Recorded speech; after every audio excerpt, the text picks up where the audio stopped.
planet Mazev was not built for travelers. To galactic cartographers, it was a non-Euclidean biological anomaly. To the soldiers who died there, it was the green hell. The surface was covered from pole to pole in a single, interconnected organism, the shifting green. This was no ordinary forest. It was a living labyrinth. The trees moved. Hyper-accelerated roots allowed them to drift across the land like slow-motion predators. Step into a clearing, and the path behind you vanished into walls of thorns. Step forward, and the forest closed around you. The shifting green was sentient, and its instinct was clear. Confuse, isolate, and consume anything that dared enter. The native chloromorphs were its architects. Spindly, bark-skinned beings, moving in perfect sync with the forest, perched in the canopy. No walls, no fortresses. The forest itself was their weapon. They watched with amused detachment as invaders from the Vale Karor and the elegant resonance wandered in circles, dying of thirst or madness, unable to find the same path twice.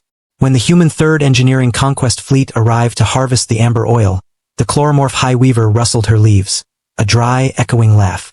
"The blocky ones have arrived," the roots whispered. "They bring compasses and maps, thinking lines can conquer circles. Let them enter. Let the shifting green swallow their straight lines. By sunset, they will be lost. By sunrise, they will be fertilizer." As expected, the first human scouts were a disaster. GPS was useless. The forest moved faster than satellites. Trails vanished. Men disappeared around corners. Flares were blocked. Paths became dead ends. Rooms shrank into walls of thousand-year-old oak. "We can't establish a perimeter," the scouts screamed over comms. "The ground is moving. The trees, they're walking behind us." But General Marcus Ironside, commander of the Engineering Corps, denied their request to burn the forest. Fire ruined the soil and destroyed the very oil they came to extract. Ironside didn't fight nature with fire. He fought it with geometry. A master of industrial brutalism, he saw the chaos of Mazev not as a forest, but as a lack of structural integrity. "They think they can move the map," he growled, tapping his cigar against steel. "Fine. Let's give the map some bones." Infantry was held back.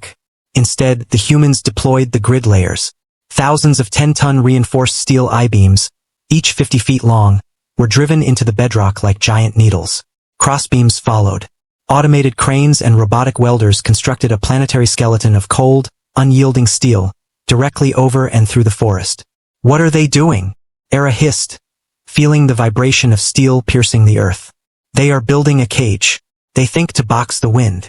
The shifting green reacted violently. Tank-thick roots erupted.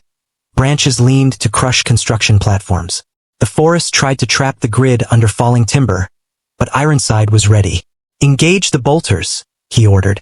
Humans in armored rigs carried industrial bolting cannons, not saws. Every time a tree moved, a 6-foot steel collar was bolted around its trunk. Every root that lifted a beam was anchored to the planetary core with tension stakes. The forest groaned, screeching wood against steel.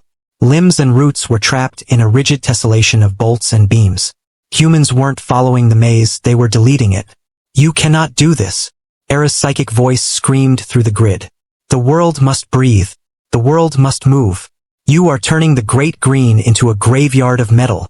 "No, lady," Ironside replied over the external speakers. "I'm making it an efficient workspace.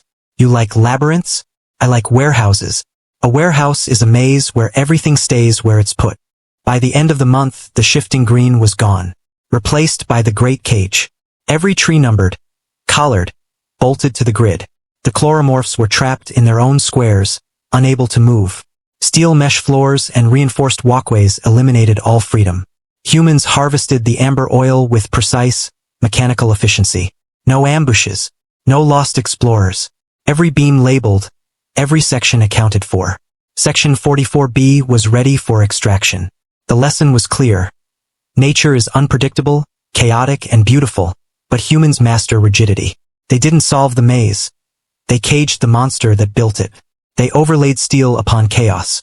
High Weaver sat in her small steel cage, watching the humans drive trucks down straight roads. The forest was silent. Shifting had stopped. Right angles ruled. Escape was impossible. Humanity had proven the ultimate industrial HFY truth. Chaos yields to structure. This has been Apex Sci-Fi. Keep it straight. Keep it bolted. Please follow my channel for more videos. One click from you can change my life.